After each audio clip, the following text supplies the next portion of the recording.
Hi everyone. Tonight we will step into a quiet pond ringed with soft moss and cattails, where the night air smells of mint and rain-damp earth. The surface of the water is still, but it shivers gently with the faintest ripples of wind. Crickets chirp in a slow rhythm, and above, the stars have just begun to prick the deep velvet sky. Fireflies blink near the reeds, floating like little lanterns waiting to be followed.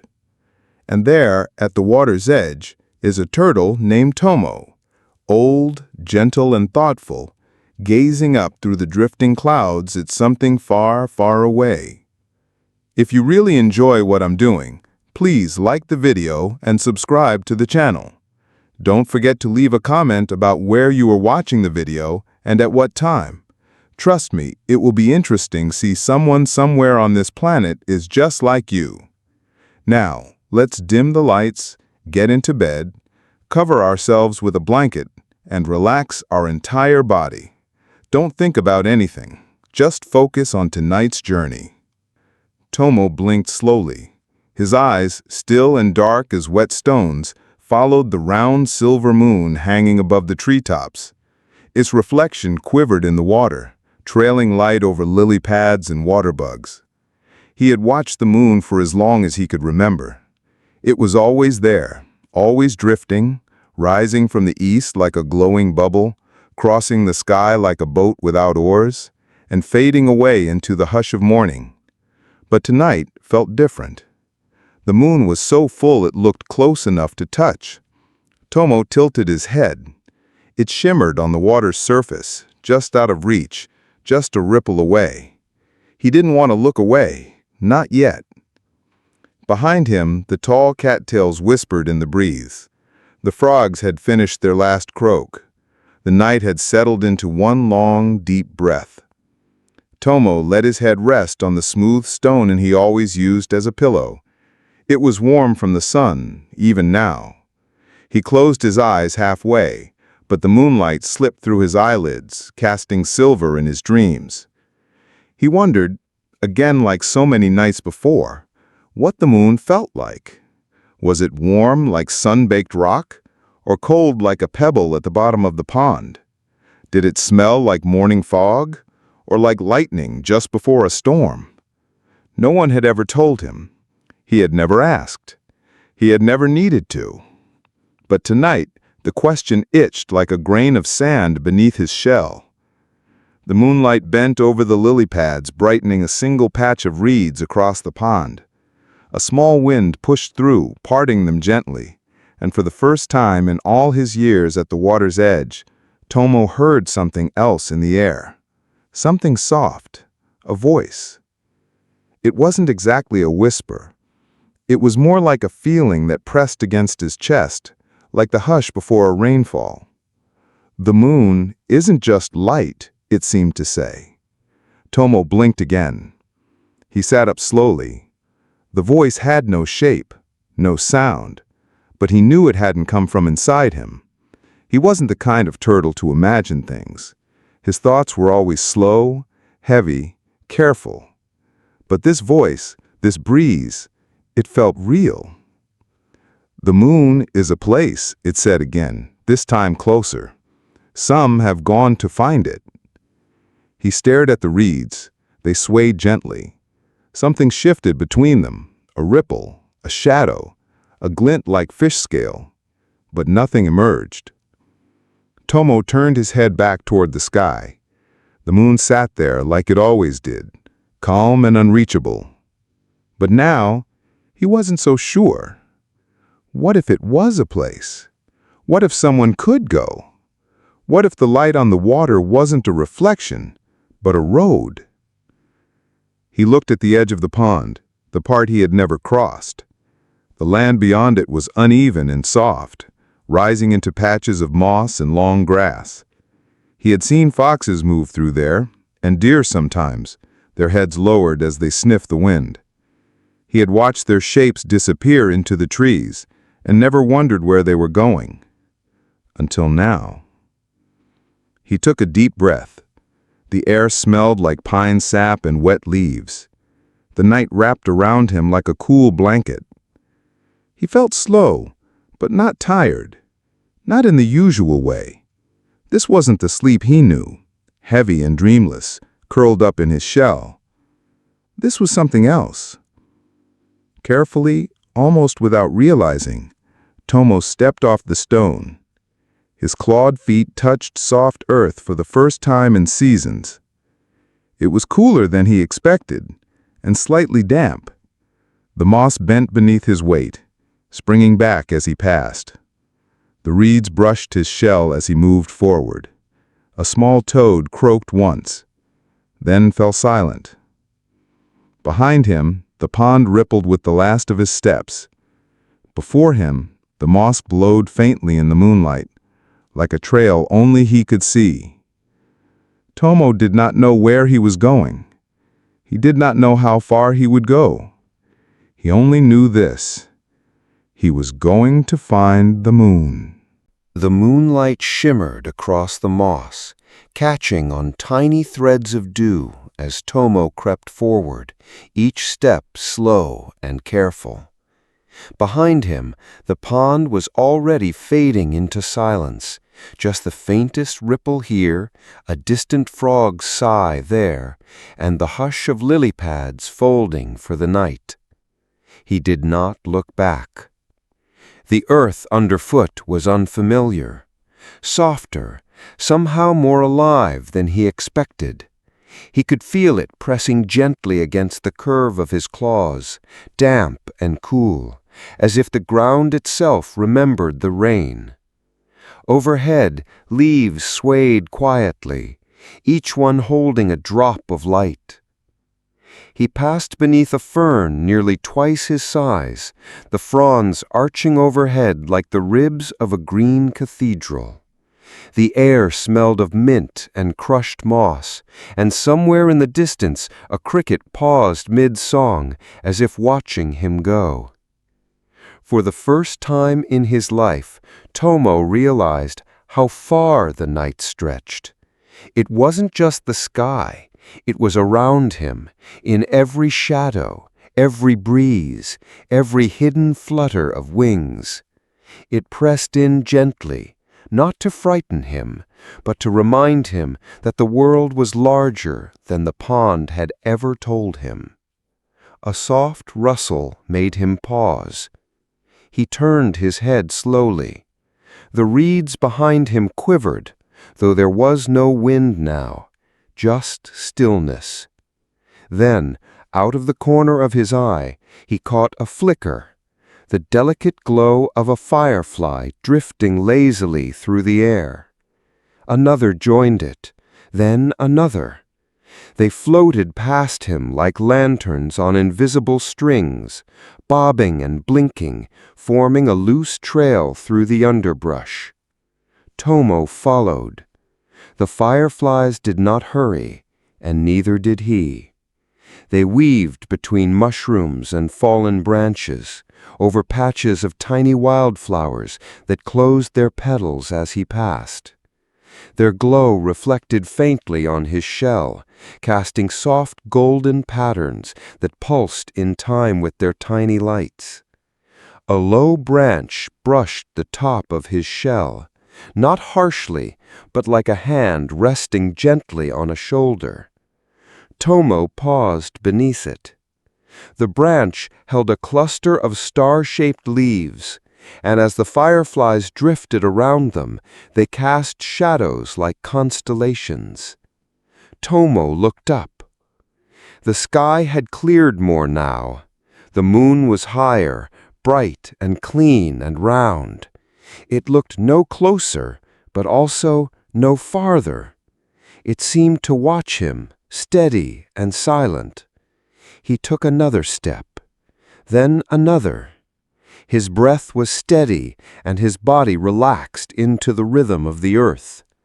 The sounds around him softened, not vanishing, but blending together into a single quiet song.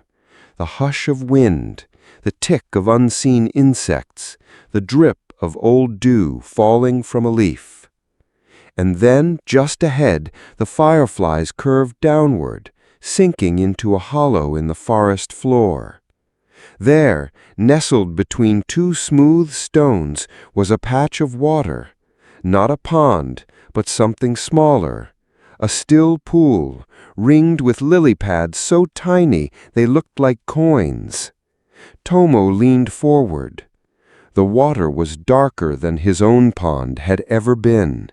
It reflected nothing, not the moon, not the trees, just blackness.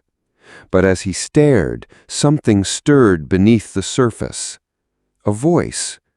Not a word, not even a sound, but a feeling.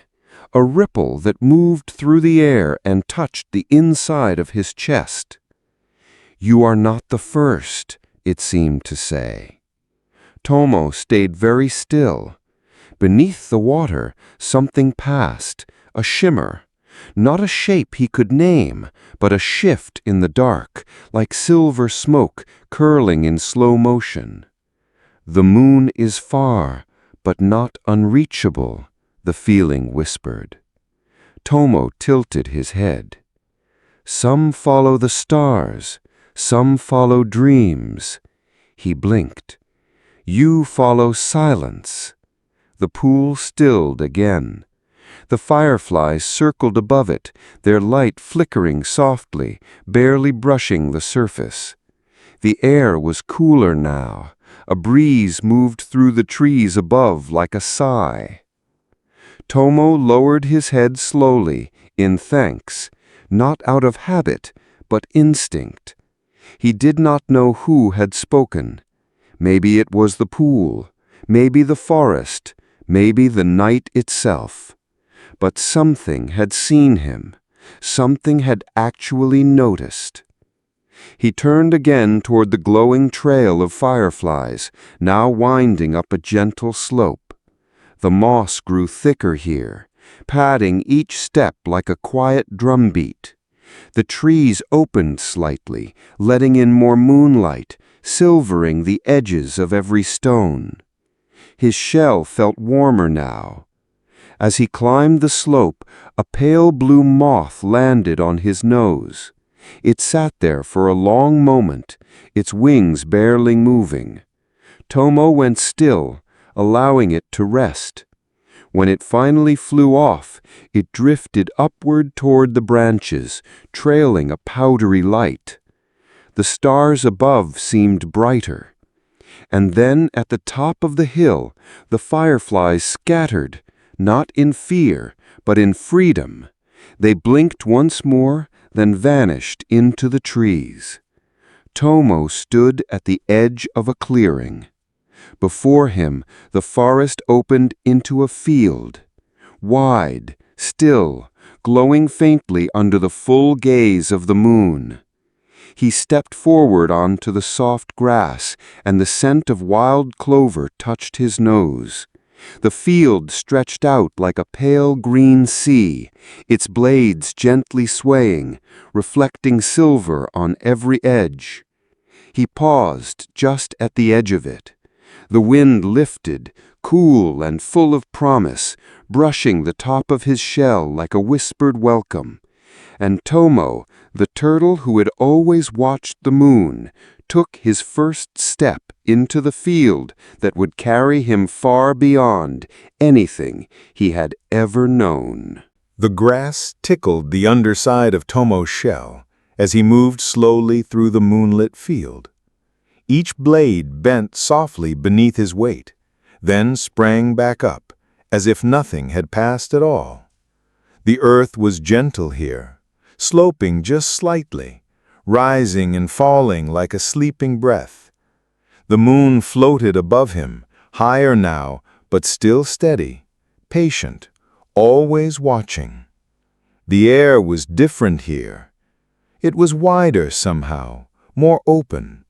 With each breath, Tomo could taste a dozen things he did not have names for. The faint sweetness of clover flowers, the dust of dry grass, the cool scent of mist that hadn't fallen yet.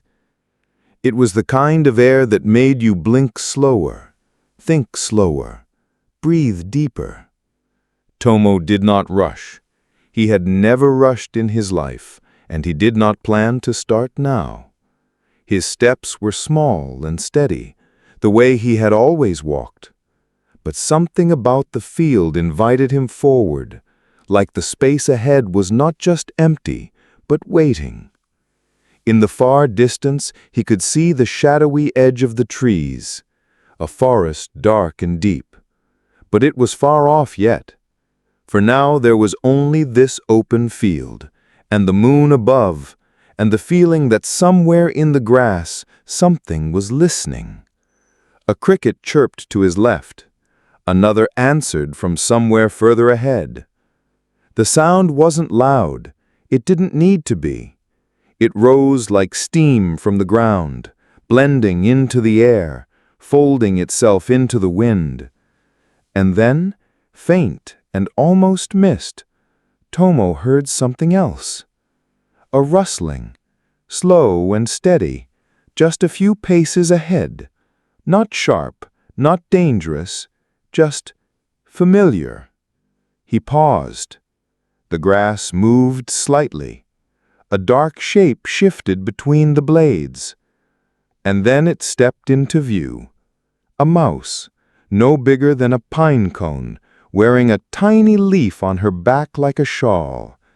She stopped when she saw him, her whiskers twitching. "Evening," she said politely, tilting her head. Tomo gave a slow nod. "Unusual time for a turtle to be out of his pond." Tomo blinked once, then looked up at the sky.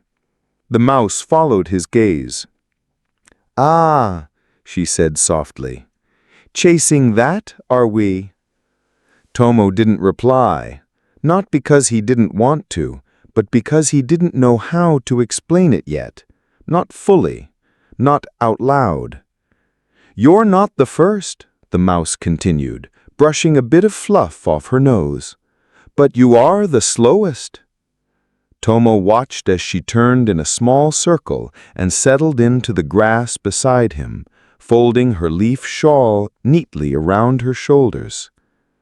"The moon's always out here," she murmured, "always floating over this field.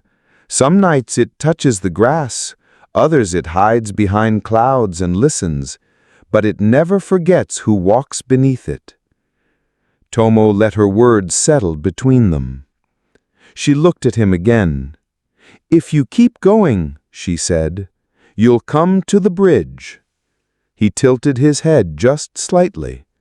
"Fallen tree across a creek, old but steady, a little slippery if it's been raining." Tomo looked ahead, where the grass began to dip and darken, a shadowed hollow in the field. "Past that," she added, "the woods grow thicker, but the light finds a way, always does." She stood, brushing tiny bits of moss off her fur. "Well, best let you go. The moon won't wait forever, even for turtles." Tomo nodded again, slower this time, not because he was tired, but because something about her words made him feel full, not heavy, not burdened, just filled. The mouse turned and vanished into the grass without another sound. Tomo waited a long moment before moving. The hollow in the field drew closer. He could hear water now, just a little, the soft gurgle of a stream hiding among the stones. The ground dipped, and the grass grew shorter, wetter. And then he saw it. A fallen tree resting across a shallow creek, its bark stripped smooth by time and weather. Moss clung to its sides in soft patches, and a few mushrooms dotted the edges like sleepy eyes. The stream below whispered quietly, as if asking not to be disturbed. Tomo stepped onto the tree trunk with careful feet. The wood was cool beneath him, slightly damp, and it bowed gently under his weight. He moved slowly, one step at a time, each motion a breath. Below, the water moved like silk. Halfway across, he paused. The moon had shifted again, just a little, higher, but it glinted perfectly on the surface of the creek, reflecting right below him. For a moment it felt like he was walking on its light, like the moon had lowered itself just enough for him to step upon its reflection. He stayed there, not in hesitation, but in quiet. And then, without sound or sign, a breeze passed over the water. It brushed his shell, his cheeks, the edges of his feet. And in that moment he felt it again, the same presence he had felt by the pond, by the hidden pool. Not a voice, not words, just a feeling, soft and round as a stone warmed by the sun. You are going the right way. Tomo took the next step, and the next, and soon he was across. The ground beyond the creek was darker, covered in thick ferns and low-hanging leaves, but the moonlight followed, dappling the path ahead in small puddles of silver, and Tomo, without a sound, stepped into the forest. The forest welcomed Tomo, not with sound, but with softness. The kind of softness that comes from moss, thick enough to hide your footsteps, and leaves so wide they make their own roof. The air was still and cool here, touched with the faint scent of cedar and mushrooms, like old stories left out to dry. Moonlight filtered in slow ribbons through the canopy, not quite reaching the forest floor in most places. But where it did, it left little silver pools, soft lights resting on stones, on roots, on ferns that curled like sleeping fingers.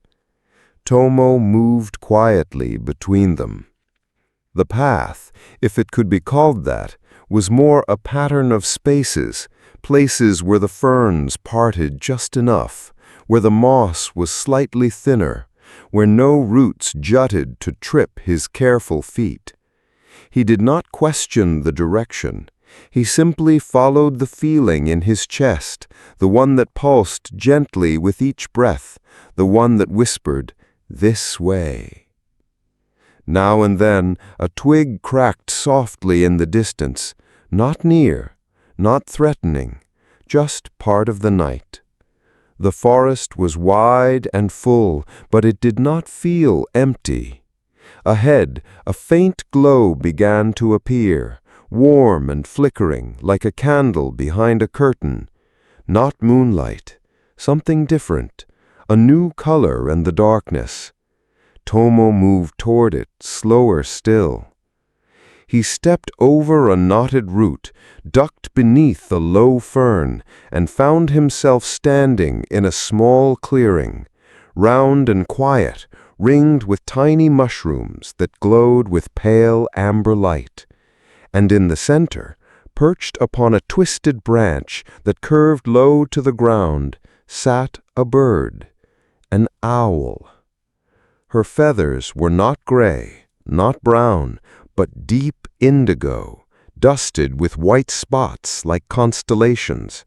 Her wings folded neatly at her sides, but one was slightly crooked, the left, as though it had once bent the wrong way and never quite forgot. Her eyes were golden, not sharp, but steady, watching without watching. Tomo paused at the edge of the light. The owl tilted her head, slowly, until it seemed she might tip over entirely, but she held. "Ah," she said, her voice as slow as syrup and just as sweet. "A shell under stars. That's not something I've seen in many moons." Tomo blinked, polite and patient. The owl fluffed her feathers, resettling her wings. "You don't belong to this forest. You carry water scent, lily root, pond stone, frog breath." Tomo tilted his head in quiet agreement. "But you've left all that," she added, her voice a little softer, "and not just for walking." He looked up at the moon, then back at her. She smiled, a slow curl of beak and cheek. "Of course," she said, "the moon." A long silence followed, not uncomfortable, the kind of silence filled with memory. She closed one eye. "When I was young, I tried to fly to it. One night, full of wind and wonder, I thought if I just beat my wings long enough, hard enough, I could rise into the stars." Her voice was smaller now, more like a whisper. "I climbed a tree so tall it kissed the sky, launched myself into the dark, flew until my feathers shook, until the clouds passed beneath me." A pause. "But I didn't reach it." She opened both eyes again, the gold of them glowing. "Still," she said, "I never regretted the flight." Tomo listened, every part of him still. The owl blinked slowly, then looked past him. "There's a path," she nodded toward a patch of brush behind her. "It winds through shadow, but not fear. Follow it." She turned her head slightly, gazing at his shell. "You carry the moon better than you know." With that, she closed her eyes and settled deeper into the crook of the branch. The mushrooms around her glowed just a little brighter, as if tucking her in. Tomo gave a soft nod of thanks, though she did not open her eyes again. He turned toward the path she had shown him. The brush parted easily, with no crack or snap, just a soft hiss of leaves brushing against leaves. The ground sloped gently downward, and the moss here was thick, thicker than anywhere else so far. It swallowed the sound of his steps completely, as if the forest itself wanted silence. But ahead, the trees began to shift. Their trunks stretched taller, their limbs thinned, the leaves grew sparse, and light returned, not strong, not sudden, but slow, like the soft return of a memory. And then, just ahead, he saw it. A single firefly, drifting in the open air. Tomo followed. More appeared, not a trail this time, but a scattered collection, blinking like thoughts just before sleep. They led him forward, past a hollow log, past a fern bent low with dew. The path ended at a gentle rise. At the top of the hill, the trees opened once more. And there, waiting in a patch of clover, was the field again, but on the far side. A new place, a new sound. The wind moved differently here. It whispered in longer syllables, brushing the tops of the grass in broad strokes, curling around the stones and low flowers. The moon sat just above the tree line, lighting the edges of every leaf, every stem, every hope. Tomo moved forward. Behind him, the forest closed gently. Ahead, the world opened again. The air on this side of the woods held a different quiet, not the hush of waiting, but the hush of listening, as though the grass itself had stories to hear. Tomo stepped softly into the field, where the moonlight washed over everything in thin silver sheets, and the blades of grass bent like they were nodding to him. He walked slowly, letting the silence settle on his shell. Above, the stars blinked, not hurried, not restless, just present. A soft breeze drifted over the field, tugging at the tops of the grass and carrying with it the dry scent of summer hay and the faintest trace of honey. There was movement near his feet, quick, careful. A blur of gray and white slipped between the stalks of grass, barely taller than a pebble, then paused. A small head popped out, and a tiny voice spoke as matter-of-fact as a falling leaf. "You're not a mouse." Tomo blinked. The creature stepped into full view. A field mouse, younger than the one he had met before, with big round ears and eyes that shone like dew. He stood on his hind legs, chewing absently on a stem of something green.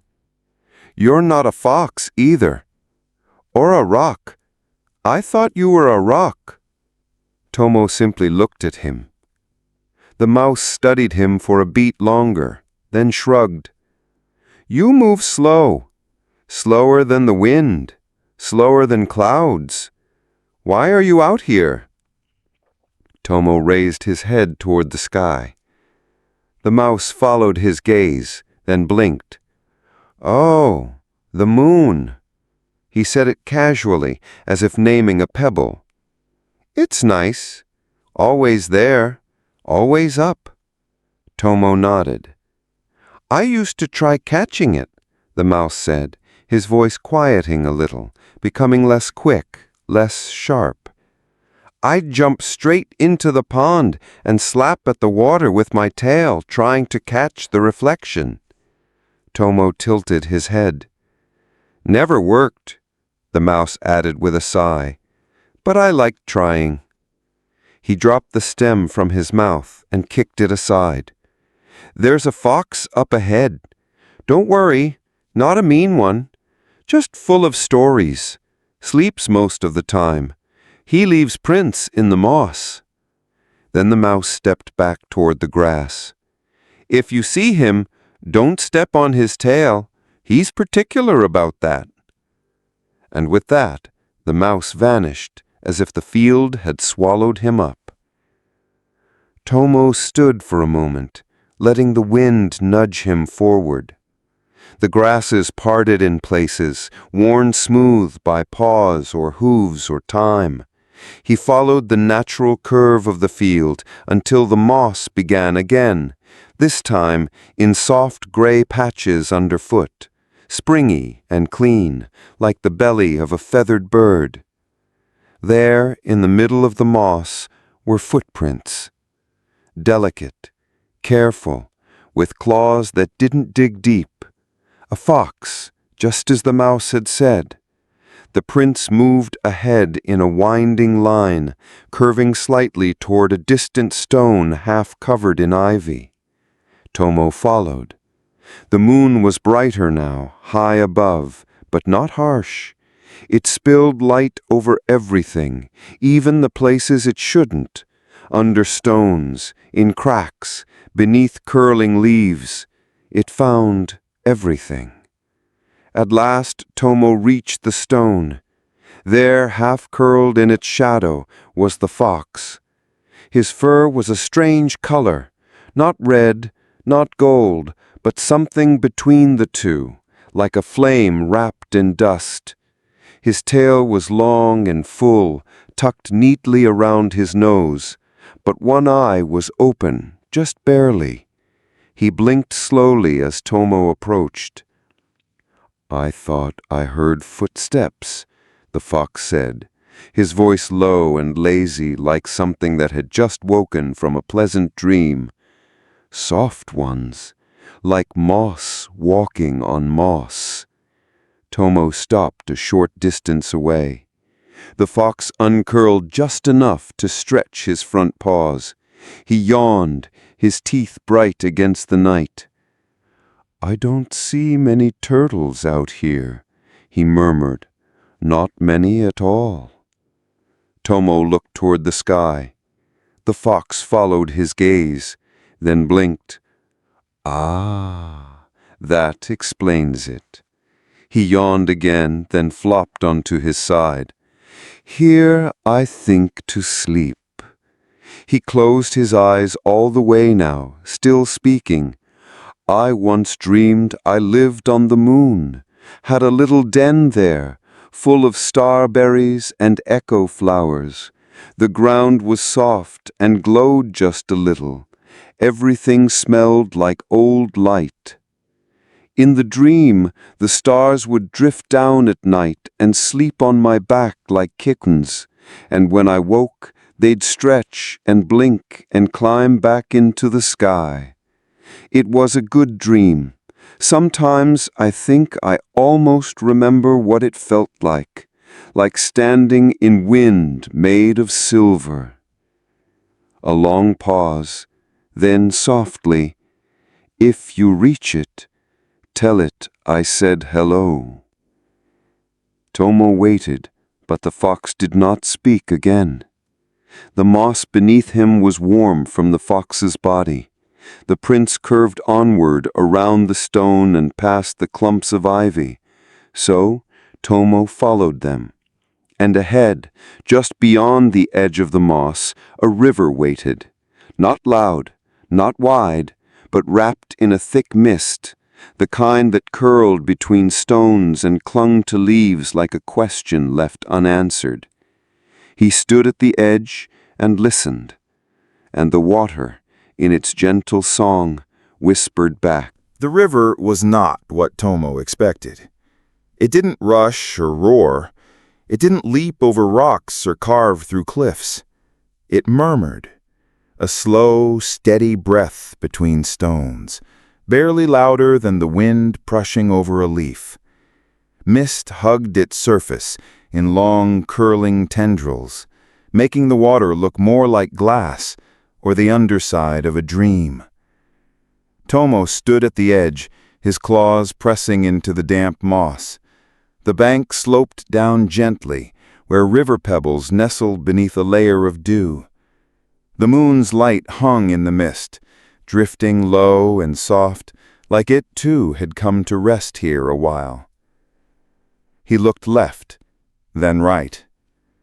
The river stretched quietly in both directions, curving through trees and stone, its surface smooth, but shifting, always shifting.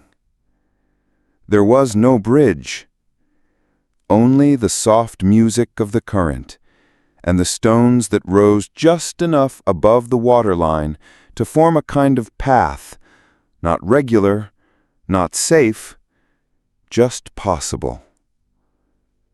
Tomo waited. The wind paused. The trees held their breath. And then, faint as a flicker of firefly light, a single step echoed, not from behind him, but across the river. He turned his head. Something glowed on the other side, a slow pulse, like moonlight inside a seashell. A shape moved through the mist, low and careful. Then, from between two smooth stones, a snail emerged. She was larger than most, her shell the color of blue smoke, patterned with tiny flecks of gold that shimmered when the light caught them. And on the tip of her shell, sticking straight up like a candle, was a stem of moss. It glowed softly, pale green with a golden core, a lantern. She paused when she saw him. "Turtle," she said, her voice slow and kind, with a roundness that made it sound like it had been softened by listening. "The stones are sleeping. If you step gently, they will let you pass." Tomo looked down at the uneven line of river stones, each one just barely peeking above the surface. Some were round, others flat, but all of them glistened with water and moonlight. Each stone seemed to wait for something, or someone. He took a step. The first stone did not move. It held him, cool and firm. Then another. The mist curled around his legs. He could feel the water below him, humming faintly. Not cold, not warm, but aware. Midway across, he paused. The moon's reflection floated between the stones, shifting with each breath of the river.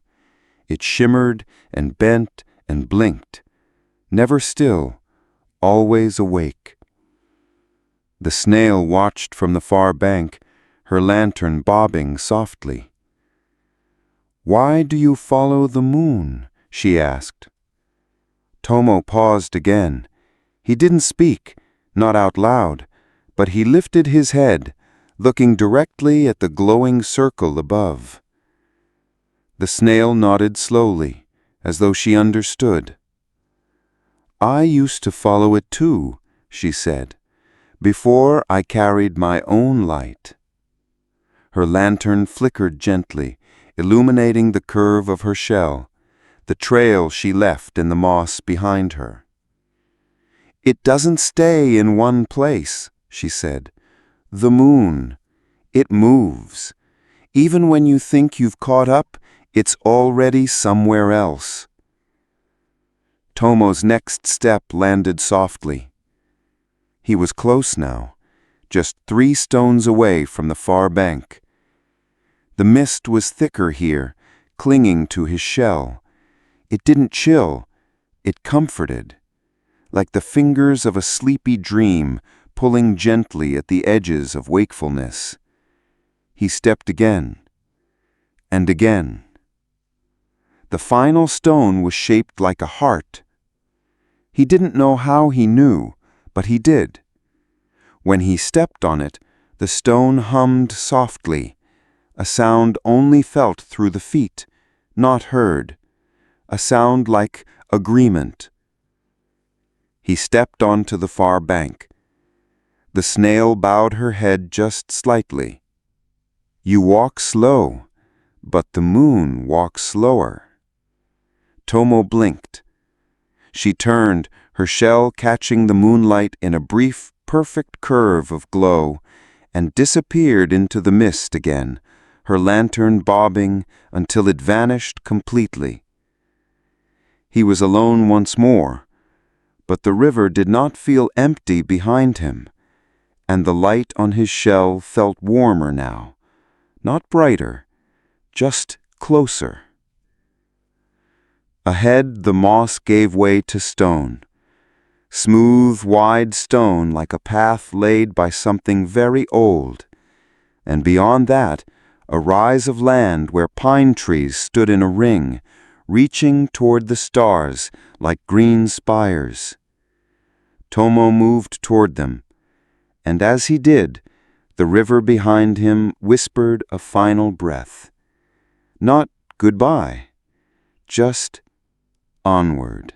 The path of stone beneath Tomo's feet was worn smooth with age, as if hundreds of quiet steps had passed this way long before his.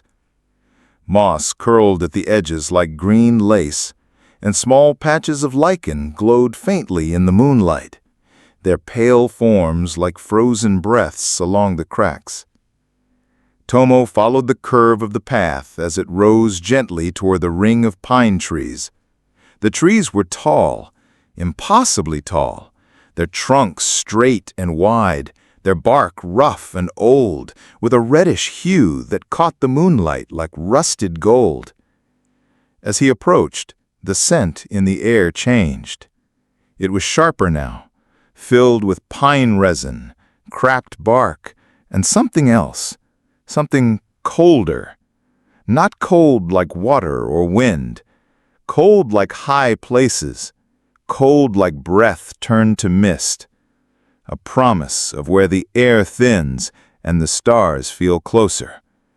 The pine trees formed a perfect circle, not planted, not planned, just there, as if they had grown around some secret the forest kept. Their branches arched above, overlapping to create a wide ceiling, a canopy that moved gently with the night breeze. Tomo paused at the edge of the circle. The ground here was different, still stone, but dusted with fallen needles. The needles made a soft bed, dry and spiced, like the scent of old wooden chests filled with forgotten dreams. He stepped inside. It was quieter here, though not silent. The wind moved through the pine needles in thin streams, like a whisper that forgot its words. Somewhere high above, something creaked, not a warning, just a sound of age. Tomo walked to the center. Here, a single stone sat, large and flat. It was shaped like a low table, and its surface bore smooth grooves, as if water had once danced there, or claws, or time itself. Tomo climbed onto it. The moon shone down through a narrow break in the canopy, casting light directly onto the stone. His shell caught it again, the silver sheen brighter than before, as if he were not only reflecting the moon, but slowly absorbing it. A low flutter of sound stirred the air. Tomo turned. From the base of one of the trees, a figure emerged, quiet as dusk, slow as snowfall. It was a bird, but not like the owl. This one was taller, slimmer, with long, pale feathers that shimmered with a hint of blue. Its legs were thin, its beak narrow and curved. It moved with no hurry, each step precise, each pause intentional. A heron. She stopped a short distance from the stone, tilting her head slightly.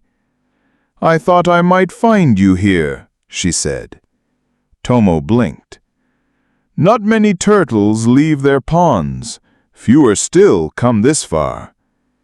Tomo looked toward the moon. The heron followed his gaze. "Always up there," she murmured. "Always just beyond reach." She stepped closer, standing now at the base of the stone. "I once flew higher than I ever had, up past the clouds, past the wind, past the breath of the earth. I wanted to see how close I could get." A pause. The trees creaked again.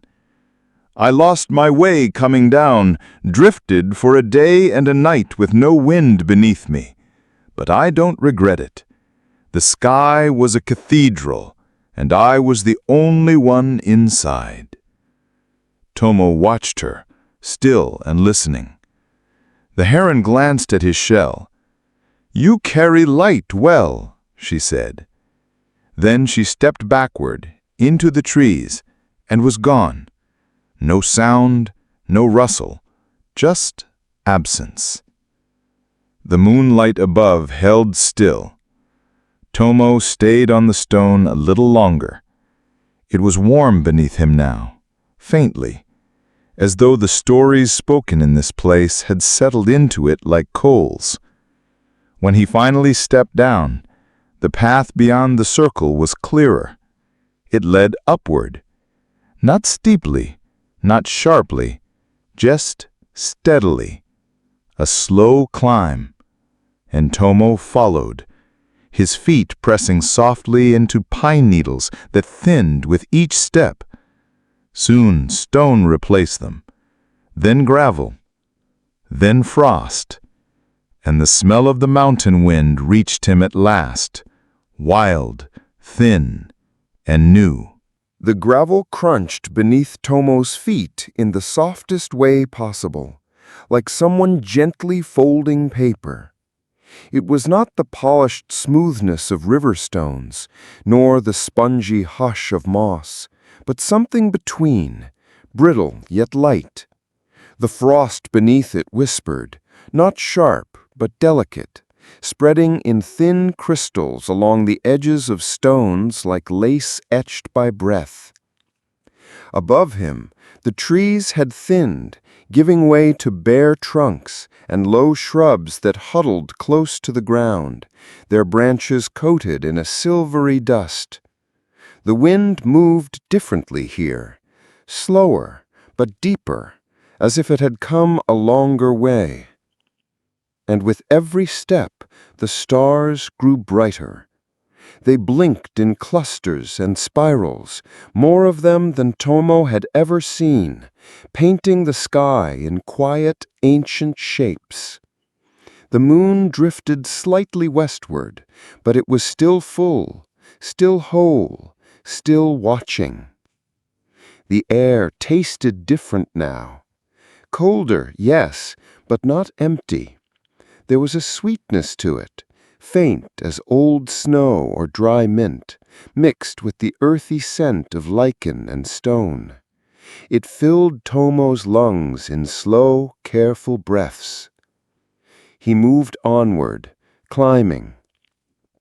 The gravel path curved around a large outcrop of rock that jutted out like the prow of a ship.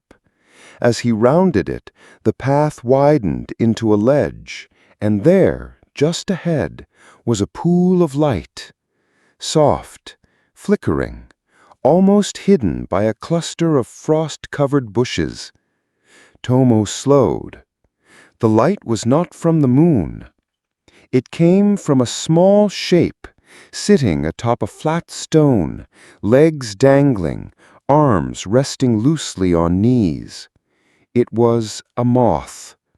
Large for a moth, nearly the size of Tomo's shell. Her wings were folded like a shawl around her shoulders, their surface pale gray with a pearlescent shimmer that caught the light in gentle pulses. In front of her, stuck into the stone, was a thin twig, and from the tip of that twig a single white flame flickered. It gave no smoke. It gave no heat, but it glowed. The moth didn't startle as Tomo approached. She turned her head slightly and nodded once, as though she'd been waiting. "You made it through the trees," she said. Her voice was soft and crackly, like parchment being folded slowly. "Most don't." Tomo didn't answer, not with words, just stillness. She smiled. "I saw you cross the river," she added. "The stones still remember your feet." He blinked once. "I used to fly much farther than this, chased the moon for years, danced beside it some nights. It never spoke, but it watched." Tomo looked at the flame. The moth followed his gaze. "I lit this with silence, silence from the peak of the mountain, where even your heartbeat goes hush. That's the kind of quiet it needs to burn." Tomo stepped a little closer. The flame didn't flicker in the wind. It leaned, very slightly, toward him. "You're close now," she whispered, "closer than most ever get." The wind lifted a little.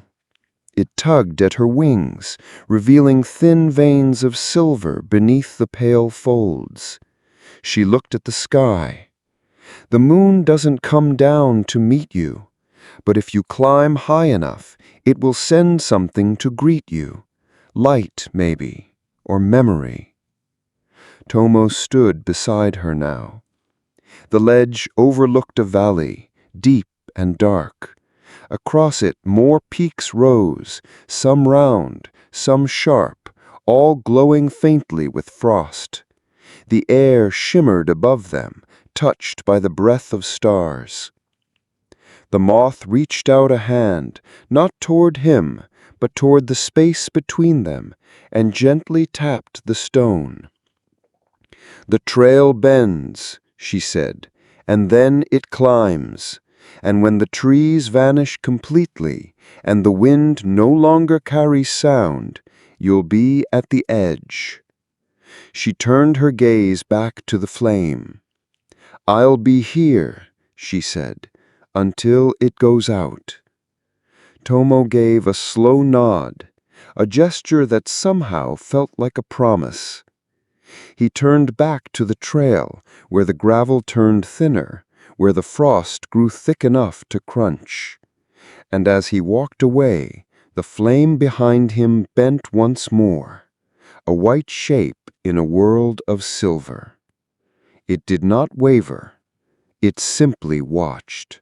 The path narrowed. Gravel gave way to stone, bare, weather-worn, and cracked with thin veins of frost. Each step now echoed faintly, not through sound, but through feeling. The ground vibrated just slightly beneath Tomo's feet, as if the mountain was humming a quiet song only those close to its bones could hear. There were no more bushes, no moss, no trees, just rock and moonlight. Above him, the stars sharpened. They no longer blinked lazily, but sparkled with crisp, unblinking eyes. The moon was lower now, or perhaps the world had risen higher. Either way, it filled the sky like a lantern hung just above his shell, its edges glowing with a gentle, pulsing silver. Tomo moved slowly. The wind no longer drifted. It pressed, not hard, not to push him back, but to remind him he was very high now, higher than frogs ever croaked, higher than owls hunted, higher than stories usually went. Each breath felt cooler, thinner, like drinking from a shallow cup. But still he climbed. The trail twisted through two tall slabs of stone, standing upright like gateposts. Frost clung to their faces in delicate swirls, almost like writing, though no language shaped the curves, only motion. Beyond the stones, the slope leveled. And there it was, a clearing. No grass, no trees, just flat stone, as smooth as still water, open to the sky above. The moonlight bathed it entirely, soft and steady, without flicker or shadow. It was a room without walls, a bowl turned to the sky. Tomo stepped into it, and the world fell quiet. Even the wind had stopped here. He stood very still, the moonlight wrapping his shell in silver. It pooled in the grooves between his scutes, shimmered along his legs, touched the soft of his face. For the first time in his long, quiet life, Tomo felt as if he wasn't looking at the moon. He was with it. It wasn't a shape in the sky anymore. It was a presence. He moved slowly to the center of the clearing, where the rock had a faint dip, like a place something had once rested or waited. He settled into it, not to sleep, not to rest, just to be. The silence was enormous. It was not empty. It was full of everything that didn't need to be said. The hush of old winds, the weight of distant stars, the memory of wings, of stones, of firefly trails. Tomo looked up. The moon seemed to lower, not in distance, but in feeling, as though it leaned forward just slightly, curious.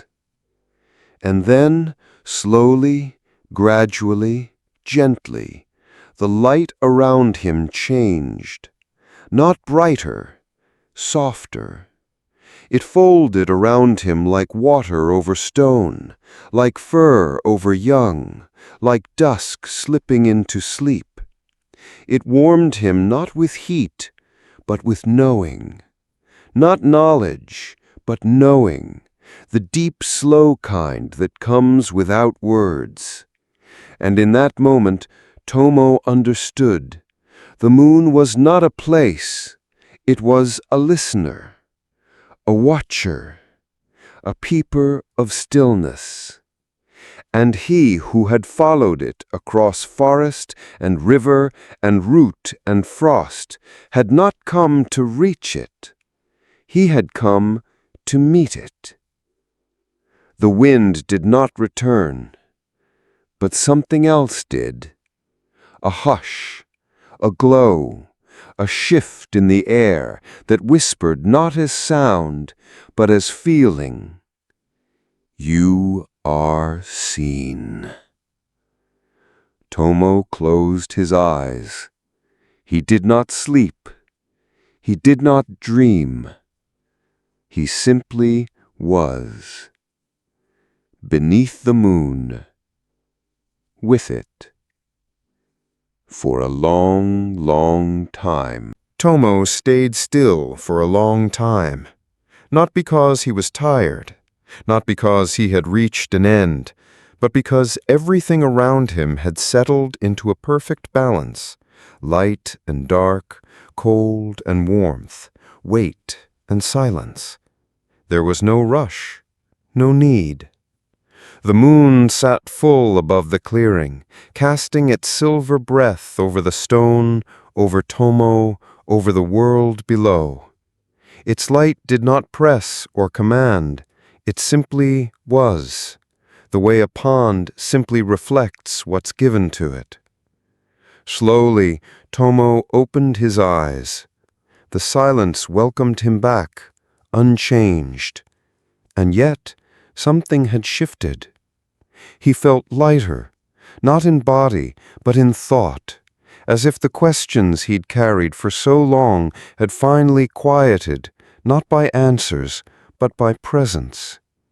His shell glowed faintly, still catching the moonlight, but now it shimmered from within, as though some of the silver had seeped beneath his skin, into the curves of his back, into the slow rhythm of his breath.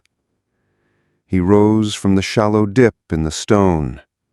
There was no sound, but something tugged gently at him, not pulling him away, but just reminding him that this was not a place to stay, but a place to pass through, like mist, like memory, like moonlight itself.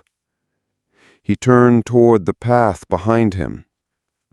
But the path was gone. Where the trail had led up, there was now only smooth rock and frost, undisturbed. Tomo did not panic. Instead, he turned slowly in place, and found to his left a new trail, thin, almost invisible, where the frost bent in a subtle line, as if something had brushed it with a feather.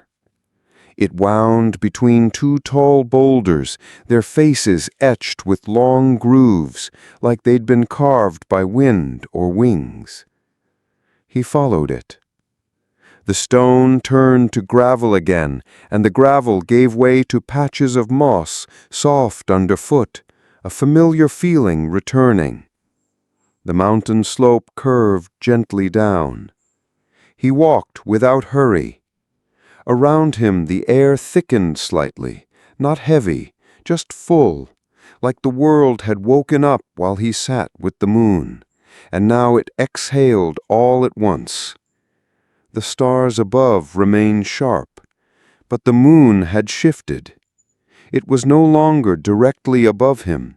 It had begun its slow drift westward, trailing its light across the tips of distant peaks. Tomo looked back once. The clearing was already out of sight. But something remained, not a glow, not a sound, just a stillness inside him that hadn't been there before. The kind of stillness that holds everything gently, without gripping. Like water in a stone bowl, like moonlight on a quiet shell. He kept moving. The trail led to a slope of scree and scattered ferns, their edges rimmed in frost. In the distance, trees began to return, Sparse at first, then thicker, taller, with branches that moved quietly in the wind, like sleepy arms stretching. A bird called once in the distance, not loud, just curious. And then Tomo saw it.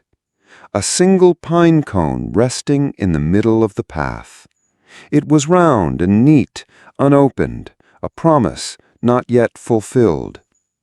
He stepped around it gently.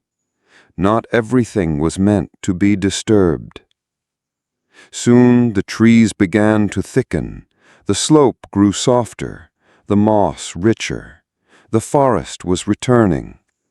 And ahead, where the light grew golden instead of silver, something flickered between the branches, not fire, not flame, but movement. He slowed, and from behind a tree, a small face peeked out. Brown fur, bright eyes, a mouse, but not the one from the field. This one was older, her ears folded slightly at the tips, and her whiskers twitched with a kind of patient wisdom. She stepped fully into view and gave a small nod. "You've been to the top," she said. Tomo blinked slowly. She smiled. "I can tell. You carry stillness." Tomo tilted his head.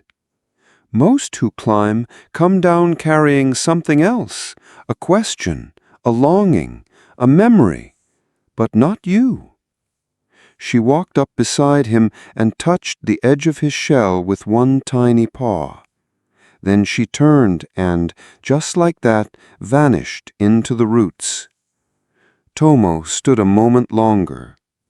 Then, with the quiet of night pressing gently at his sides, he continued down the path into the arms of the forest, where the light dappled and the ground was soft and familiar once more. The forest welcomed him like a lullaby remembered in pieces, a hush in the trees, a cool touch along the moss, a rhythm beneath his feet that felt like a heartbeat he hadn't noticed before. Tomo moved through the ferns, his shell dappled with the shifting moonlight that reached through the canopy. The tall trees whispered above him, not words, but a soft conversation of leaves brushing leaves, branches creaking like old wooden wind chimes. His path curved slowly down and to the left, where the moss was thickest and the air smelled like pine sap and wet stone. As he walked, he began to notice something.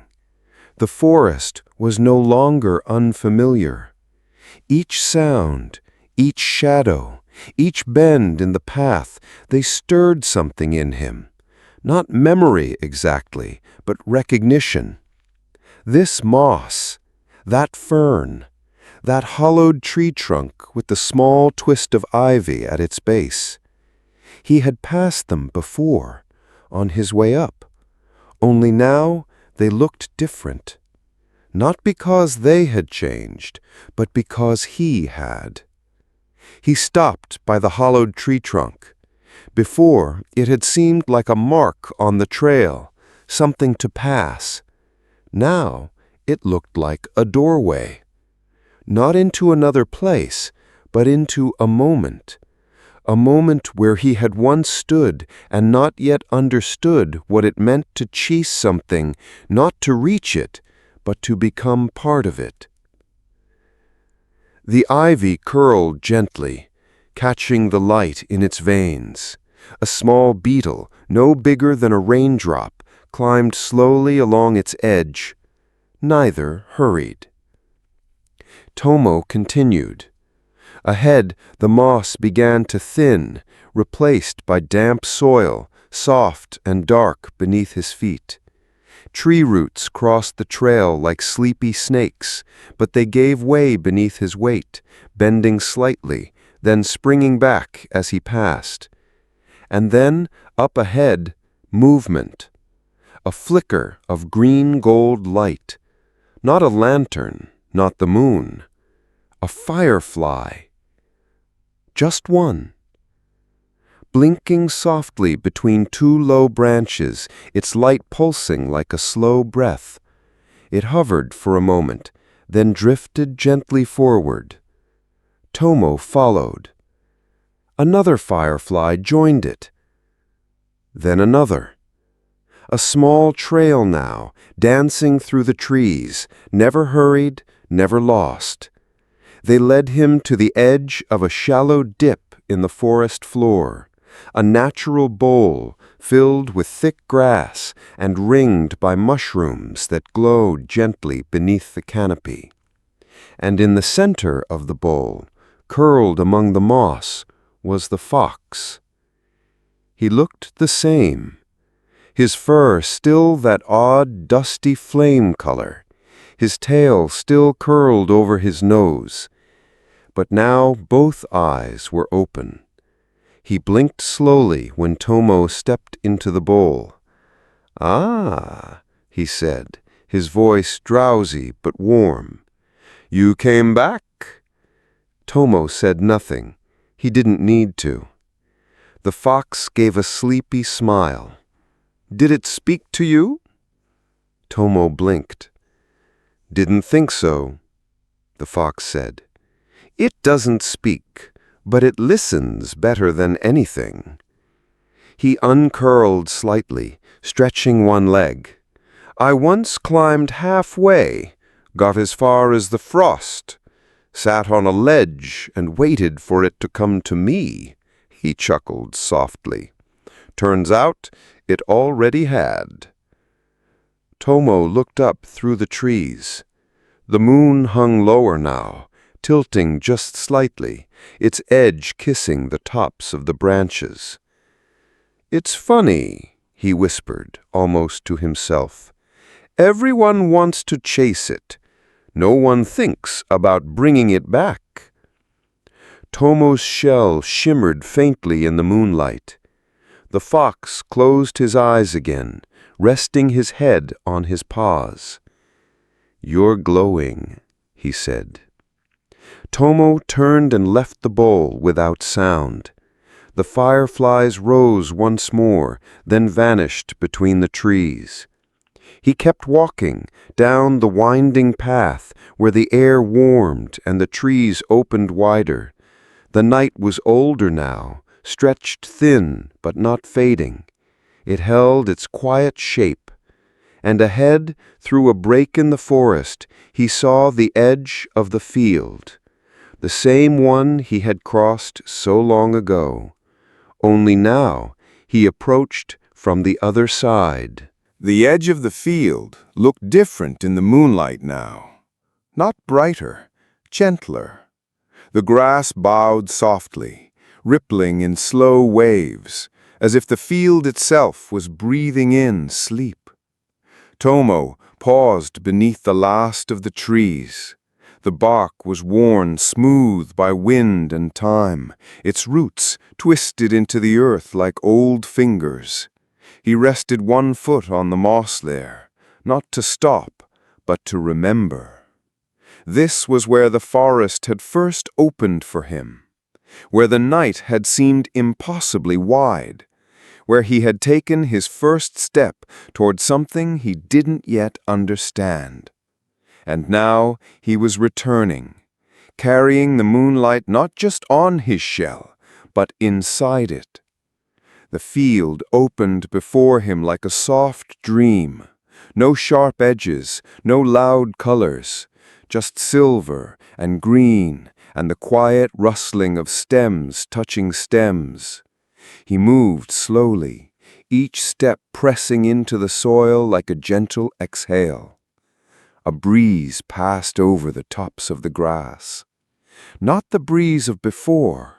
This one was warmer, lower, almost playful.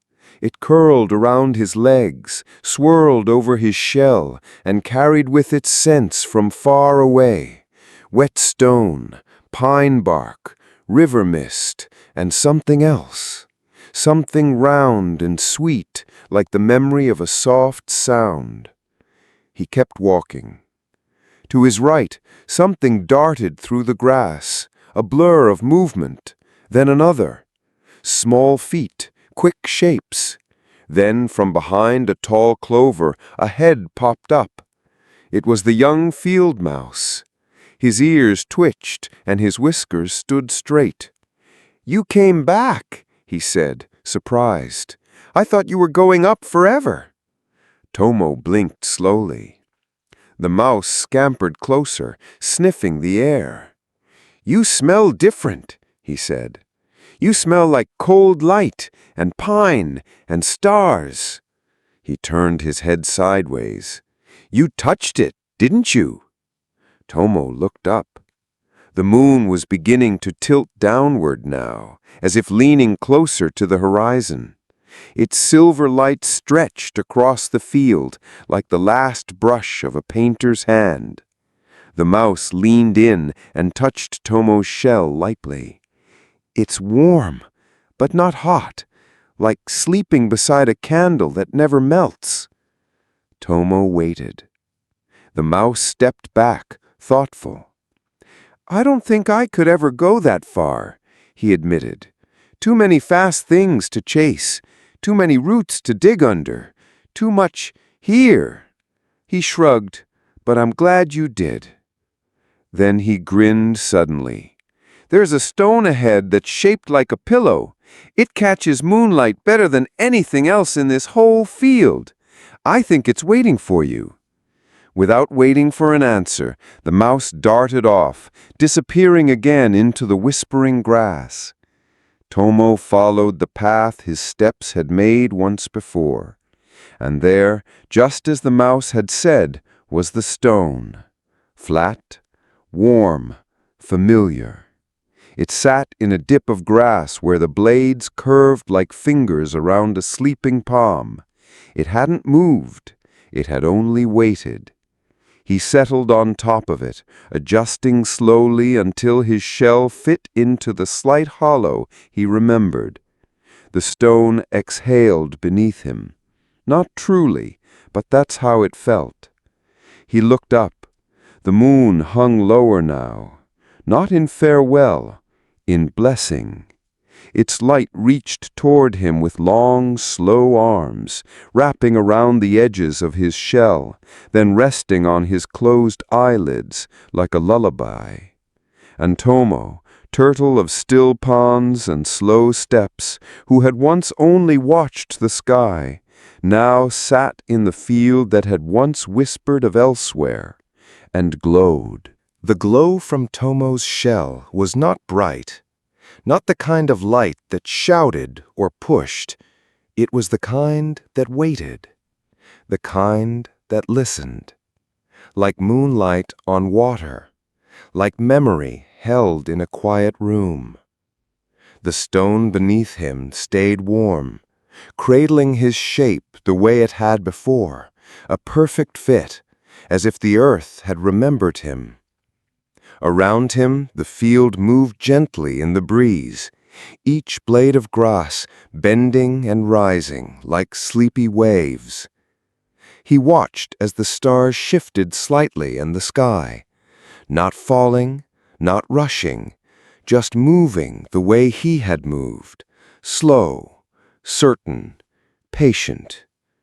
The moon was sinking toward the edge of the trees now, lowering itself into the forest like a pearl returning to its shell. Tomo breathed deeply. A scent reached him. Mint. Familiar. He turned his head, and there it was, the edge of the pond, a sliver of dark water visible between the stalks of grass, catching the moonlight like a mirror left half uncovered. The lily pads still floated there, their round shapes hugging the surface. A frog croaked once, then stopped, as if surprised to hear its own voice. Tomo rose slowly from the stone. The field was quiet, but awake, and as he stepped forward, the grass opened naturally before him, not bowed, not trampled, just gently parting, like old friends making way. The scent of water grew stronger, earthy, clean, and soon the moss returned beneath his feet, soft, damp, home. The pond's edge greeted him with stillness. The water was calm, save for a few tiny ripples where bugs danced along the surface. Cattails swayed slightly in the breeze. A dragonfly hovered near the reeds, its wings catching the silver light. Tomo stepped to the very edge. The moon's reflection looked up at him. It didn't ripple, it didn't shimmer, it simply stayed, whole. He looked into it, and for a moment he couldn't tell where his shell ended and the reflection began. The light on his back had merged so perfectly with the light on the water, as if he had become part of the pond, or perhaps the pond had become part of him. He did not wade in, not yet. Instead, he turned his head, slowly scanning the shore. Everything was just as it had been, but quieter, as though the world had paused its breathing while he was away, and only now was beginning to exhale again. There, beside the lily pads, was the same stone he had once used as a pillow, still smooth, still curved, still catching the last of the moonlight on its polished back. Tomo stepped toward it. The moss was thick and springy here, hugging the base of the stone like a blanket. He climbed slowly, gently, settled down. The rock welcomed his weight with a memory-like warmth. The night began to soften now. Above, the stars blinked slower now. The breeze had gone still, and the moon, full and quiet, hovered just above the trees, resting in the same sky it always had, but seeming now just a little closer. Tomo watched it. He did not long for it. He did not chase it. He simply let it be. And in that letting, in that stillness, something inside him smiled. The moon lowered inch by inch, slipping softly behind the tops of the trees, as if dipping its toes into the forest below.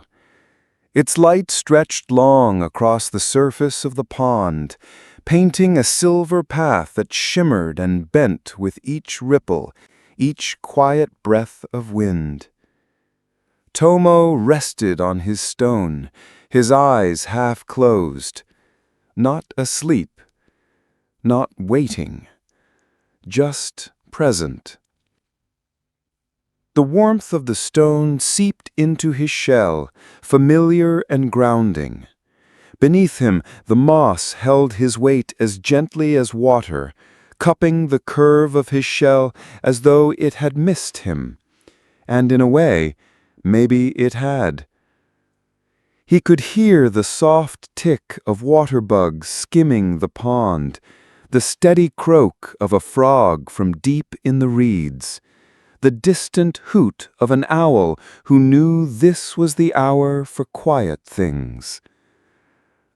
The pond was the same, and yet it wasn't.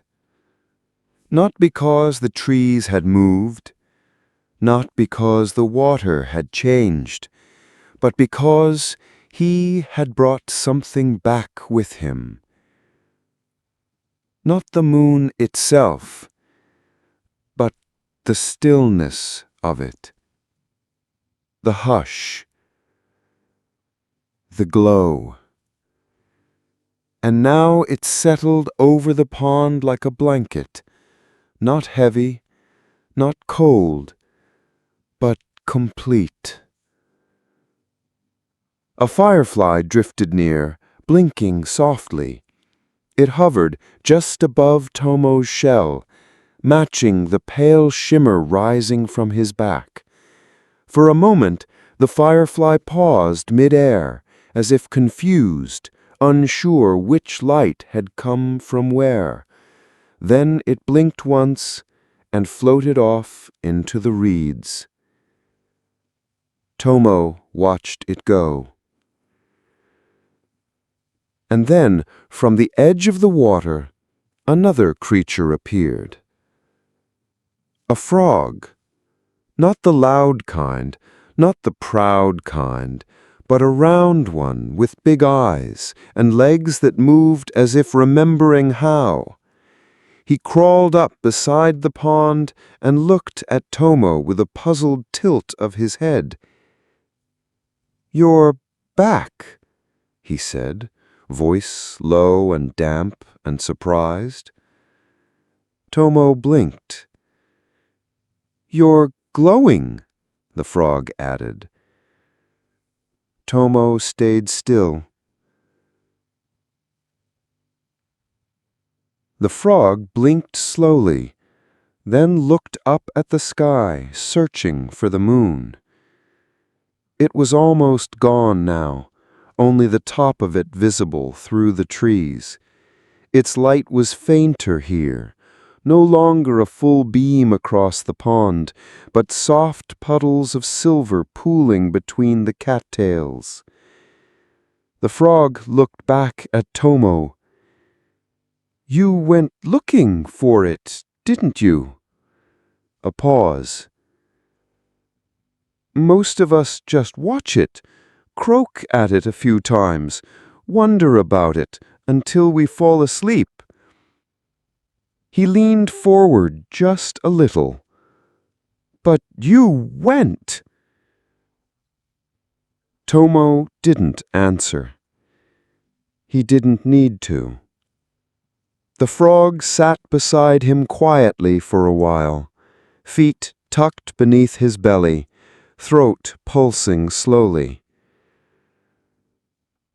"I wonder what it's like, the moon, up close. I wonder if it sings." Tomo closed his eyes. The sky began to pale at the edges. Not pink, not gold, not yet. Just the softest blue, like a breath held between night and morning.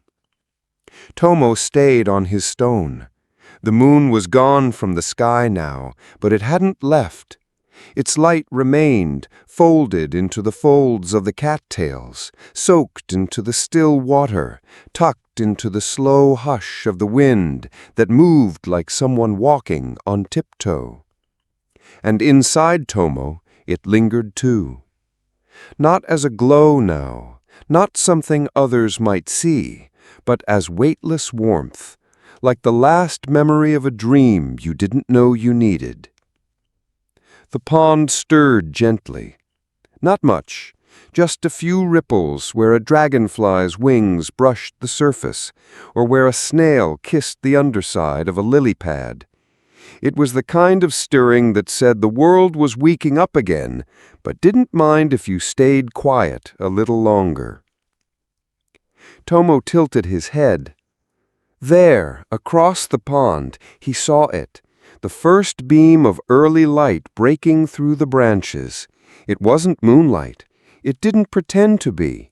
It was the sun's shy cousin, slipping between trunks and leaves like someone arriving a little too early to a gathering. And the pond didn't resist the light. It welcomed it. It always had. Tomo blinked slowly. He could feel the change in the air now, not just in temperature, but in rhythm. The stillness of the moon was giving way to the motion of morning.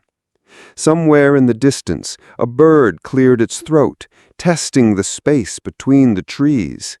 And then, from the far bank of the pond, a ripple, a familiar one. The cattails parted, and the owl stepped into view. She looked different in this light, softer, less shadow, more feather. Her wing, the crooked one, hung looser now, like a shawl slipping from one shoulder.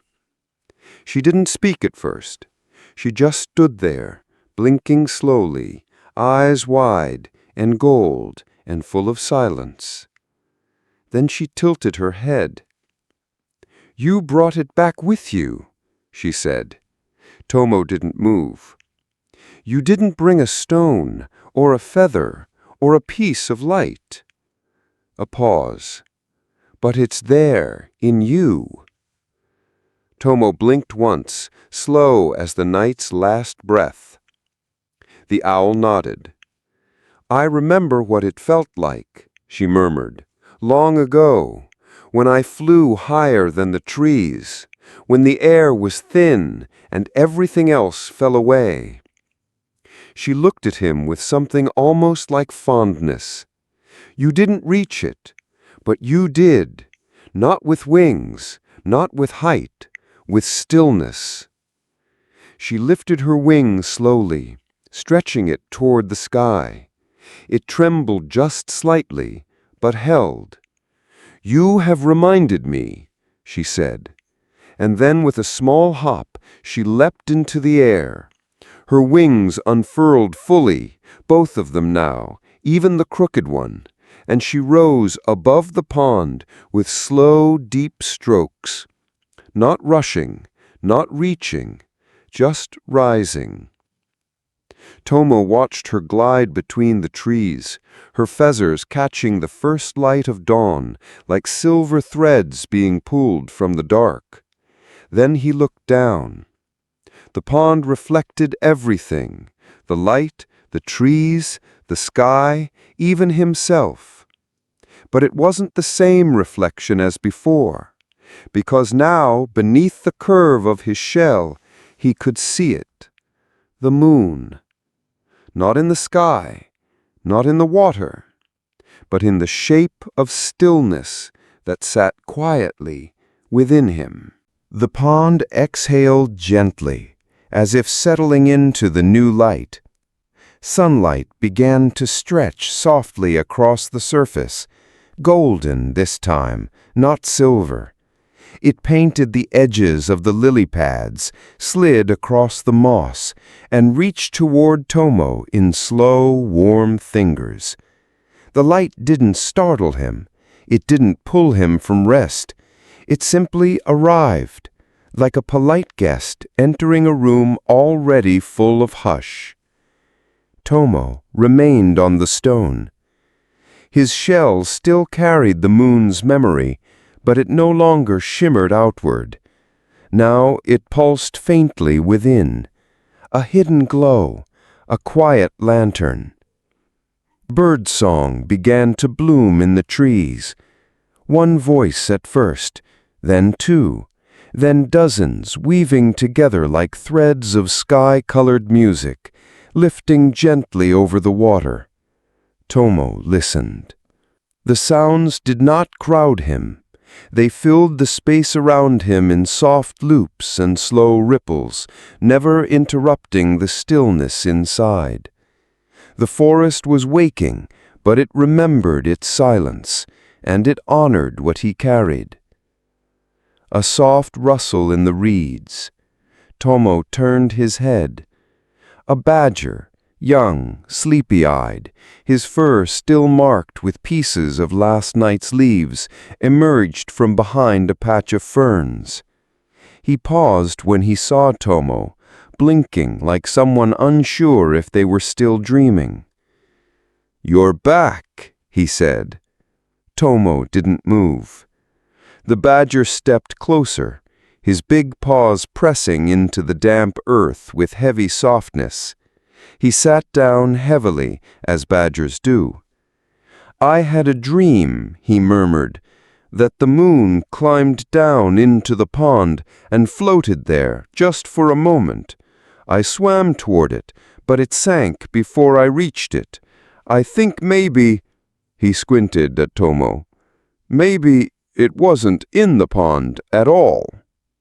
Tomo blinked once. The badger smiled faintly. "That's okay," he said. "Dreams don't have to be right."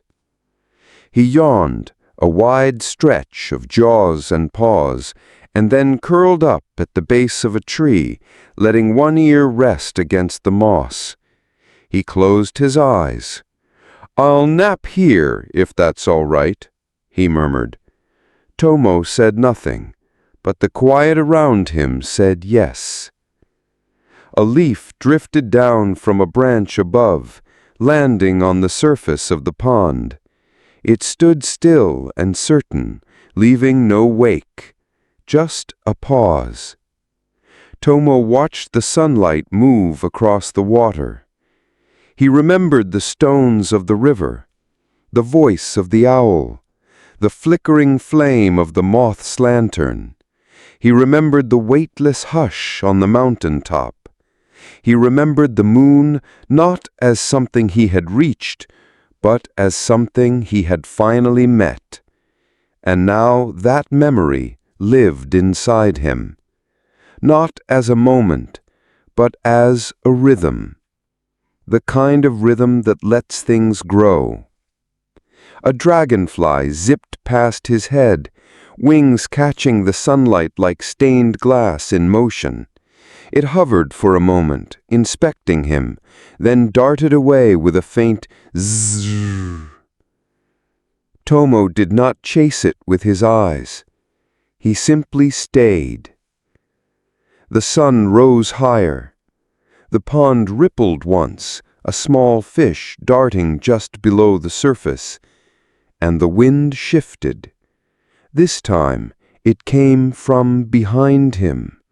Not from the mountain, not from the woods, but from the homeward side. The scent was familiar. Warm stone, morning light, reed steam. He took it in slowly and exhaled just as slow. He turned. Behind him, the path wound gently away from the pond, the same one he had followed into the woods. But now, it wasn't a trail of leaving. It was a trail of returning. And Tomo stepped off his stone, onto soft moss, carrying the moonlight with him. The moss welcomed him like an old friend, cool and springy underfoot. Its texture unchanged, though it felt softer now, as if it recognized his steps. Tomo moved slowly, not because he was weary, but because he was meant to move slowly. The way mist moves across still water, the way the moon moves across a night sky. Above him, the sun continued its quiet rise, slipping through the trees in golden streaks. Light filtered down through branches and fell in soft patterns across the path, circles, ovals, bits of brightness caught on bark and leaves. Each footstep carried him farther from the pond, but not from what he had found, because what he had found, what had been given and held and brought home, was no longer out there. It was within him now, and it moved when he did. The forest began to change again. The trees here grew closer together, their trunks darker, bark rough and grooved. Ferns curled along the edges of the trail, brushing the underside of Tomo's shell like shy hands reaching to say welcome back. A squirrel dashed across the path ahead. It paused, halfway up a trunk, and looked down at him. "You're glowing," it said simply. Tomo paused. The light on his shell was faint in the daylight, but not gone. "Not like fire," the squirrel added thoughtfully. "More like memory." Tomo blinked. The squirrel watched him a beat longer, then twitched its tail and scampered into the branches. As Tomo continued, he noticed small changes in the forest. A bloom that had opened since he last passed, a branch that had fallen across the trail. The smell of damp earth stronger now, as if the ground had drunk deeply in the night. He passed a place he remembered, the bridge of branches still crossing the narrow stream. The log had darkened with dew, but it held firm under his weight. The water beneath whispered gently, repeating stories it had told all night, as if hoping someone new would listen. On the far bank, where mushrooms dotted the moss in tiny silver circles, a snail dozed against a stone. Not Luma, another, smaller, shell smooth, unglowing. Tomo let the snail rest, passing quietly. The forest began to thin. Bird calls rose and fell through the canopy, distant, cheerful, unaware of the turtle who had climbed the mountain to meet the moon. Ahead, the grass returned, tall, waving slowly in the sun. Tomo stepped into it and let the blades press gently against his sides.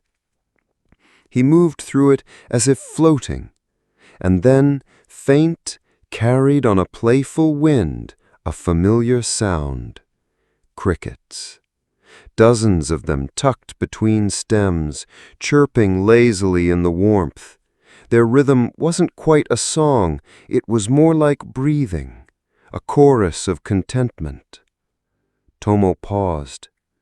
This was the same field he had crossed on his way to the forest, but it had changed, or maybe he had. And now every sound, every color, every scent felt fuller. He took a few more steps. The breeze lifted. Somewhere ahead, through the bright reeds and scattered clover, he glimpsed the edge of the old stump, the one where the owl had once sat beneath painted wings, watching him arrive with curiosity. It stood empty now, but not forgotten, just quiet. He passed it and turned slightly. The field sloped downward here, and far off, just beyond a stand of cattails, he saw it. His pond. The water still and round, tucked beneath a crown of trees. A place that had waited, without rush, without asking, just as he had waited once. He breathed in slowly. The scent of the water reached him, clean and deep and cool. And Tomo, slowest of travelers, turtle of moonlight and moss, took the last few steps through the grass toward home. The grass thinned as Tomo neared the pond's edge, giving way to soft, damp soil and flat stones that curved naturally into the shoreline. The water lay ahead, still as breath, its surface smooth and unbroken, not a single ripple, not a single breeze. It was as if the pond had been holding its stillness for him, the way one holds a page of a book open until someone returns to read it. Tomo stopped, just short of the water. The cattails swayed gently, brushing against one another with dry whispers. A dragonfly darted low, casting a quick shadow across the lilies. He looked down at his reflection. It was quiet, too. His shell caught the morning light, faintly gold now, no longer glowing silver. But deep beneath the patterns in his back, there remained a softness, a glow not of light, but of what light left behind. Not a shine, a memory. He stared into the water, watching his reflection shift gently with each breath. The moon was not in the pond today. It had gone to sleep behind the hills, its journey finished for now. And the sun, higher now, stretched its arms across the trees, pouring warmth over everything it touched. Even Tomo's stone just behind him had begun to soak in the day, its coolness fading. The frog was there again, the same one who had spoken softly during the night. He sat now on a lily pad, half sunk into the warmth, eyes closed in the kind of sleep that only comes after asking the right question and getting an answer without words. Tomo turned slowly, lowering himself toward the water. He stepped in. The pond welcomed him back. It curled gently around his legs, pressing cool against his sides, washing over the base of his shell. With each step, he felt the familiar texture of silt beneath his claws, the slow shift of reeds brushing his skin. The water didn't ask where he'd gone. It didn't ask what he'd seen. It simply made room for him. And when he finally settled into the shallows, his shell resting just above the mud, his chin low, his eyes half closed, the pond wrapped around him like a blanket that had waited all night to be used again. A fish darted near. A ripple curved outward. The sky above rippled in the surface. And then, from the far end of the pond, a quiet voice. "You came back." Tomo turned his head, slowly. From between the reeds, an old turtle emerged, shell thick and dark with time, eyes cloudy but kind. She moved slowly, as he did, each motion deliberate and careful. "You came back," she said. Her voice was gentle, like sunlight through leaves. "I wondered if you'd return. I dreamed you walked into the sky." Tomo blinked. She smiled. "And maybe you did." The old turtle settled beside him in the mud, shell to shell, their shapes fitting like stones in a riverbed. "I used to watch it too," she murmured, "every night, wondering where it went when it left the water." She looked at him, not directly, but out of the corner of her eye. "I think now I understand." Tomo did not speak. But something in the way he breathed, in the way his shell caught the soft light of the sun, seemed to say, "Me too." And beside each other, they rested. The pond sang its quiet song, the drip of water, the hum of wind, the sigh of leaves above. The day moved slowly, the way it always had, but now the pace felt different. Not faster, just fuller. And Tomo, the turtle who had once only watched the sky, now sat beneath it and knew it. The day unfolded like a soft leaf drifting down from a tree, slow, silent, and content to take its time. Tomo remained in the pond, half submerged, the water cupping the lower curve of his shell, reeds swaying gently around him like tall green sentinels. Beside him, the old turtle rested with eyes closed, face tilted just slightly toward the sky. No one hurried. Nothing asked to be hurried. Above, the clouds drifted lazily, each one changing shape as it moved, not to become something else, but because change, here, was just another kind of stillness, one the sky knew well. A beetle climbed a cattail. A fish darted and stilled. A bird above sang only once, and then chose to listen. Tomo blinked slowly. His eyes moved from the surface of the water to the treetops, then to the edge of the sky, where the faintest line of white had begun to form, a soft veil of clouds that would catch the moon again later tonight, when it returned. But he wasn't waiting for it. Not anymore. He wasn't watching for it. He was carrying it. inside. The stillness, the silence, the hush that knows and holds and never asks. The warmth of the sun deepened, not hot, not loud, just present. It sank into the surface of the pond, warmed the stones below, drew gentle steam from the moss-covered banks. The old turtle stirred. "Sometimes," she said, her voice a low hum, "I feel the moon in the day." Tomo didn't move. "It hides, but it doesn't leave. It stays just behind the sky, like a thought waiting to return." She looked at him. "You brought it here, didn't you?" He didn't answer, not with words, but something in the light that shimmered just faintly beneath his shell spoke for him. The kind of answer that didn't change anything. It just made the quiet more complete. The frog returned, hopping onto a lily pad and stretching out long limbs with a croaky sigh. "It's a good day," he said, looking around. "Still."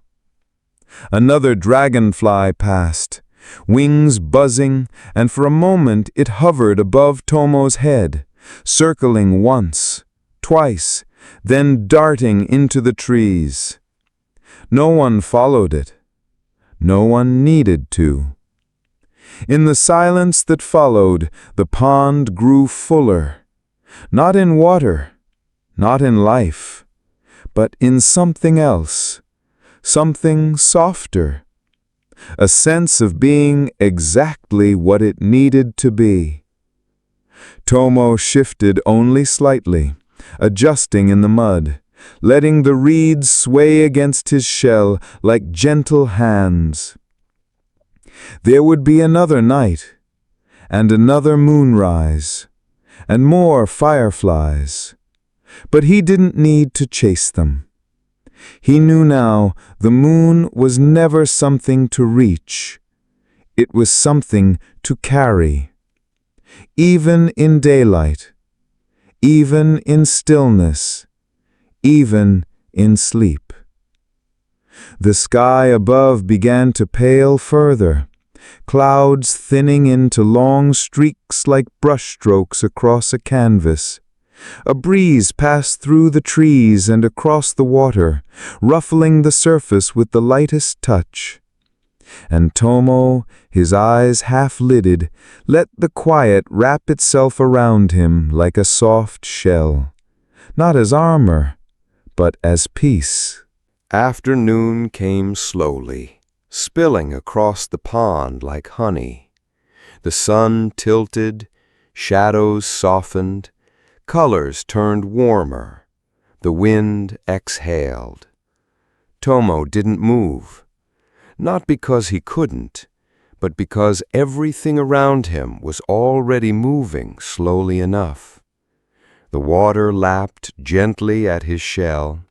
The reeds swayed with a rhythm too quiet to name, and somewhere nearby the crickets had begun their early chorus, not loud, just thoughtful, as if rehearsing for evening. The old turtle beside him was gone now, slipped quietly back into the deeper part of the pond without a sound. No goodbye, no splash, just a slow return. Tomo was alone again, but not alone. Never that, not now. Because inside him, the mountain remained, the field, the fox, the owl, the moth and her whispering flame, the cold stone beneath the stars, all of it. He closed his eyes, and in the gentle darkness behind his eyelids, he felt it, not memory, not imagination, but presence. The moon, not above, not below, but within. still, whole, quiet. Somewhere at the far edge of the pond, dragonflies flickered between reeds. A fish made a small splash. A heron stood on one leg, its long beak catching the gold light as it watched the water patiently. The day began to fold. The shadows grew longer, stretching across the moss and stone. Sunlight turned amber. The sky dimmed from blue to violet, soft and slow. And then, at last, a hush. The first star blinked into view. Tomo opened his eyes. The moon hadn't yet risen, not fully, but its glow had begun to return, faint and silver, painting the edges of clouds in soft lines. He watched, not with longing, not with questions, but with the calm of someone who had walked the long way around a mystery and found peace not in the answer, but in the walking. A breeze drifted across the pond, and the first sliver of the moon rose again, climbing gently into the sky. He watched it go, his body still, his breath even, and slowly, slowly, he lowered his head into the moss. The pond shimmered, the light returned, and the night unfolded once more. Quiet, silver, endless. Shh. Let's stay right here. The moon is high again now. The pond is still, and Tomo is resting, just like you. He's not dreaming. He doesn't need to. He's already been to the edge of the sky. He's already walked through fireflies, crossed over whispering stones, and stood beneath a silence so deep it knew his name. And now he carries it with him. The stillness, the hush, the soft glow of something that never really leaves. Just like you carry the quiet of this story now, in your chest, in your breath, in the spaces between your thoughts. So don't move. Let the light stay with you. Let the pond hold you gently, and the stars blink slower and slower above your head. There's nothing more to do, nowhere else to go. Just this moment, just this quiet, just this deep, deep peace. Sleep well.